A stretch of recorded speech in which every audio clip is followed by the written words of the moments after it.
મોડાસા શહેરમાં પીપલ્સ સહકારી મંડળીની ચેરમેનના સ્વજનો દ્વારા લેણદારોને ગાલી ગલોચ કરવામાં આવતા લેણદારોમાં રોષ વ્યાપ્યો હતો, ત્યારે પોલીસ ઘટના સ્થળે દોડી આવી હતી।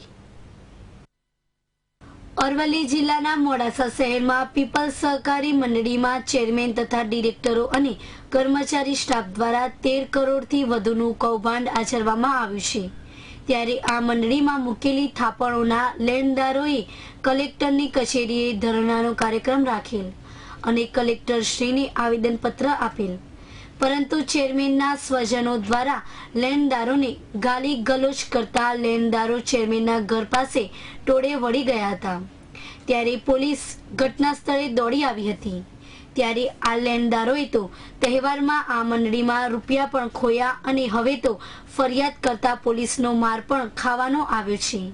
ત્યારે પોલીસે માનવ અધિકાર પંચને નેવે મૂકીને તેની તાનાશાહી શરૂ કરી હોય તેવું લોકો કહી રહ્યા છે। જ્યારે મોડાસાના મુસ્લિમ વિસ્તારમાં આ અપરાધીઓને જામીન મળી જતા પોલીસની કાર્યવાહી ઉપર શંકા થઈ રહી છે। મોડાસાના પ્રતિનિધિ ભરત કડિયા સાથે બીજલ પંડ્યા, સિટી ન્યૂઝ હિંમતનગર।